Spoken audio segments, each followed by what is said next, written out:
हरि बोल भक्तों, हरि बोल, हरि बोल, हरि बोल।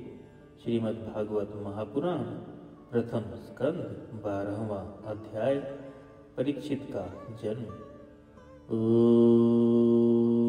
नमो भगवते वासुदेवाय। ओम नमो भगवते वासुदेवाय। ओम नमो भगवते वासुदेवाय।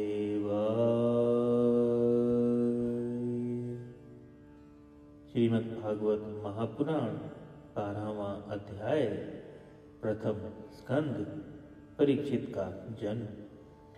शौनक जी ने कहा, अश्वत्थामा ने जो अत्यंत तेजस्वी ब्रह्मास्त्र चलाया था उससे उत्तरा का गर्भ नष्ट हो गया था, परंतु भगवान ने उसे पुनः जीवित कर दिया।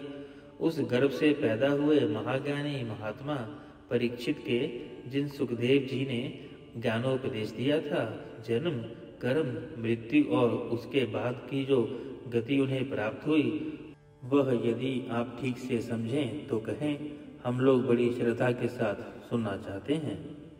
सूत जी ने कहा, धर्मराज युधिष्ठिर अपनी प्रजा को प्रसन्न रखते हुए पिता के समान उनका पालन करने लगे। भगवान श्री कृष्ण के चरण कमलों का सेवन से वे समस्त भोगों से निःस्पृह हो गए थे। शौनकादि ऋषियों उनके पास अतुल संपत्ति थी। उन्होंने बड़े बड़े यज्ञ किए थे तथा उनके फलस्वरूप श्रेष्ठ लोगों का अधिकार प्राप्त किया था। उनकी रानियां और उनके भाई अनुकूल थे। सारी पृथ्वी उनकी थी। वे जम्बू द्वीप के स्वामी थे और उनकी कीर्ति स्वर्ग तक फैली हुई थी। उनके पास भोग की ऐसी सामग्री थी जिसके लिए देवता लोग भी ललायित रहते थे, परंतु जैसे भूखे मनुष्य को भोजन के अतिरिक्त दूसरे पदार्थ नहीं सुहाते, वैसे ही उन्हें भगवान के सिवा दूसरी कोई वस्तु सुख नहीं देती थी। शौनक जी, उत्तरा के गर्भ में स्थित वह वीर शिशु परीक्षित अब अश्वत्थामा के ब्रह्मास्त्र के तेज से जलने लगा। तब उसने देखा कि उसकी आंखों के सामने एक ज्योतिर्मय पुरुष है। वह देखने में तो अंगूठे भर का है, परंतु उसका स्वरूप बहुत ही निर्मल है। अत्यंत सुंदर श्याम शरीर है, बिजली के समान चमकता हुआ पीताम्बर धारण किए हुए है, सिर पर सोने का मुकुट झिलमिला रहा है। उस निर्विकार पुरुष के बड़ी ही सुंदर लंबी लंबी 4 भुजाएं हैं। कानों में तपाए हुए स्वर्ण के सुंदर कुंडल हैं। आंखों में लालिमा है। हाथ में लूके के समान जलती हुई गदा लेकर उसे बार बार घुमाता जा रहा है और स्वयं शिशु के चारों ओर घूम रहा है। जैसे सूर्य अपनी किरणों से कोहरे को भगा देता है, वैसे ही उस गदा के द्वारा ब्रह्मास्त्र के तेज को शांत करता जा रहा था। उस पुरुष को अपने समीप देखकर वह गर्भास्थ अर्थात गर्भ में वह गर्भास्थ शिशु सोचने लगा कि यह कौन है। इस प्रकार उस 10 मास के गर्भस्थ शिशु के समान ही धर्मरक्षक अप्रेमय भगवान श्री कृष्ण ब्रह्मास्त्र के तेज को शांत करके वहीं अंतर्ध्यान हो गए। तदंतर अनुकूल ग्रहों के उदय से युक्त समस्त सद्गुणों को विकसित करने वाले शुभ समय के पांडु वंशधर परीक्षित का जन्म हुआ। जन्म के समय ही वह बालक इतना तेजस्वी दिख पड़ता था मानो स्वयं पांडु ने ही फिर से जन्म लिया हो। पौत्र के जन्म की बात सुनकर राजा युधिष्ठिर मन में बहुत प्रसन्न हुए। उन्होंने धौम्य, कृपाचार्य आदि ब्राह्मणों से मंगल वाचन और जात कर्म संस्कार करवाए। महाराज युधिष्ठिर दान के योग्य समय को जानते थे। उन्होंने प्रजातीर्थ नामक काल में अर्थात नाल काटने के पहले ही ब्राह्मणों को स्वर्ण, गौएं, पृथ्वी, गांव, उत्तम जाति के हाथी, घोड़े और उत्तम अन्न का दान किया था। भक्तों, नाल छेदन के पहले सूतक नहीं होता। जैसे कहा जाता है, यावन छिद्यते नालम तावन नोपति सूतकम, छिन्नो नाले तत्तः पश्चात सूतकम तु विधीयते। इसी समय को प्रजा तीर्थ काल कहते हैं। इस समय जो दान दिया जाता है वह अक्षय होता है। स्मृति कहती है, पुत्रे जाते व्यतिपाते दंतम भवति चाक्षयम, अर्थात पुत्रोत्पत्ति और व्यतिपात के समय दिया गया दान अक्षय होता है। तो भक्तों, श्रीमद् भागवत महापुराण में भी कहा गया है और स्मृति में भी कहा गया है और कर्म संस्कार में भी कहा गया है। इसका ज्ञान राधा युधिष्ठिर को था, इसीलिए उन्होंने इस अक्षय दान को दिया। ब्राह्मणों ने संतुष्ट होकर अत्यंत विनयी युधिष्ठिर से कहा, पुरुवंशी शिरोमणि, काल की दुर्निर्वार गति से यह पवित्र पुरुवंश मिटना ही चाहता था, परंतु तुम लोगों पर कृपा करने के लिए भगवान विष्णु ने यह बालक देकर इसकी रक्षा की है, इसीलिए इसका नाम विष्णुरात होगा। निसंदेह यह बालक संसार में बड़ा यशस्वी, भगवान का परम भक्त और महापुरुष होगा। युधिष्ठिर ने कहा, महात्माओं, यह बालक क्या अपने उज्ज्वल यश से हमारे वंश के पवित्र कीर्ति महात्मा राज ऋषियों का अनुसरण करेगा? ब्राह्मणों ने कहा, धर्मराज, यह मनुपुत्र इक्ष्वाकु के समान अपनी प्रजा का पालन करेगा तथा दशरथ नंदन भगवान श्री राम के समान ब्राह्मण भक्त और सत्य प्रतिज्ञ होगा। सत्य प्रतिज्ञ अर्थात सत्य बोलने वाला, सत्य की प्रतिज्ञा करके सत्य प्रतिज्ञा यानी सत्य बोलने वाला। यह उसी नर नरेश शिबी के समान दाता और शरणागत वत्सल होगा तथा यज्ञिकों में यानी यज्ञ करने वालों में दुष्यंत के पुत्र भरत के समान अपने वंश का यश फैलाएगा।